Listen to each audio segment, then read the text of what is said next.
Uy, kumusta?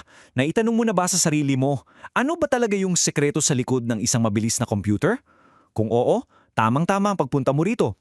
Kasi ngayon, bubusiin natin ang tungkol sa RAM at gagawin natin to sa paraang simple.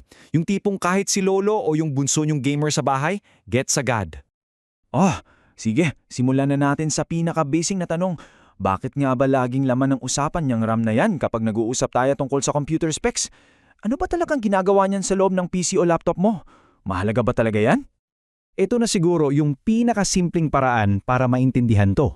Isipin mo lang na ang computer mo may sarili siyang work desk at dyan mismo sa mesa na yan, dyan nagaganap ang lahat ng magic.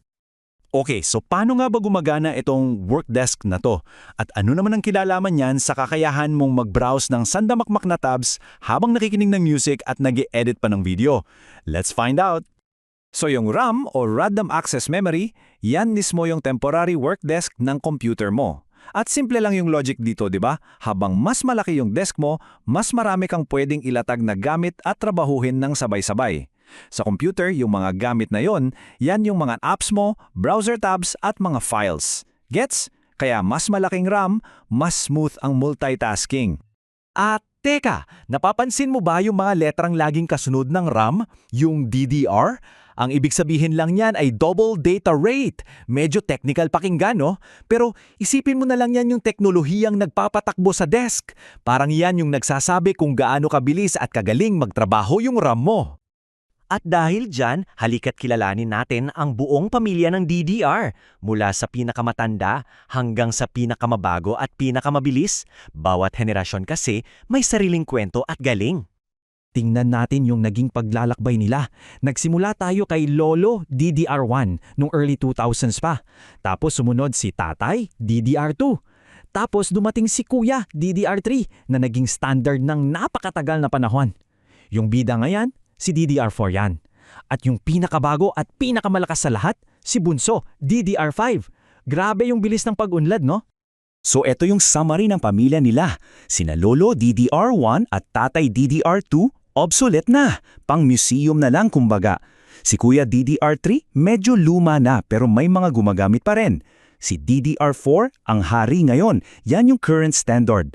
At si Bunso, DDR5, yan yung future. Yung susunod na aagaw ng corona. Tandaan natin ha, bawat bagong henerasyon, laging mas mabilis at mas matipid sa kuryente. Okay, ngayon, bago ka pa man magplano na mag-upgrade, meron tayong isang super importanteng rule na hinding-hindi mo pwedeng kalimutan. Ito na, pakinggan mong mabuti kasi ito na yung pinaka-critical na parte ng lahat ng to. Ito yung golden rule. Hindi sila interchangeable. Uulitin ko ha para tumatak sa isip natin. Hinding-hindi mo pwedeng isaksak ang isang DDR5 sa slot na para sa DDR4 o yung DDR4 sa slot ng DDR3. Huwag na huwag mong susubukan yan seryoso. Bakit hindi pwede? Yan siguro tanong mo. Well, dalawa yung dahilan. Una, isipin mo na yung motherboard mo ay loyal. Para lang yan sa isang type ng RAM. Kung para sa DDR4 yan, edi DDR4 lang ang kaya niyang basahin. Pangalawa, tingnan mo yung mismong itsura nila. Bawat RAM stick may maliit na hiwa o notch at sa bawat henerasyon, inililipat yung pwesto ng notch na yan. Bakit? Para yan safety feature. Para siguradong hindi mo maipagkakamali ng saksak. Alam mo, para mas lalo pa nating maintindihan to, may isa pa akong analogy na siguradong alam nating lahat, ang charger ng phone. Galing, no? Gets agad. Isipin mo lang, yung DDR3, yan yung mga luma nating micro-USB charger. Tapos yung mga bago, yung DDR4 at DDR5, yan na yung USB-C.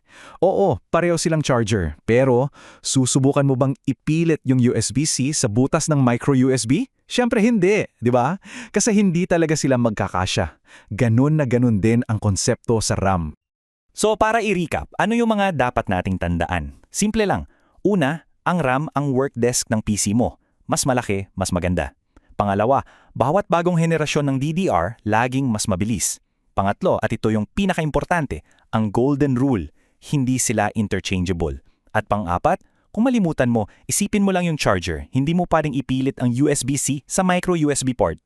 Kaya sa susunod na bibili ka ng bagong computer o mag-iisip kang mag-upgrade, alam mo na kung ano ang titingnan mo. Hindi lang pala to tungkol sa kung ilang gigabytes. Tungkol din to sa tamang henerasyon para sa sistema mo. Ngayong kilala mo na ang buong pamilya ng RAM mula kay Lolo DDR1 hanggang kay Bunso DDR5, isa na lang ang tanong, anong RAM ang para sa'yo?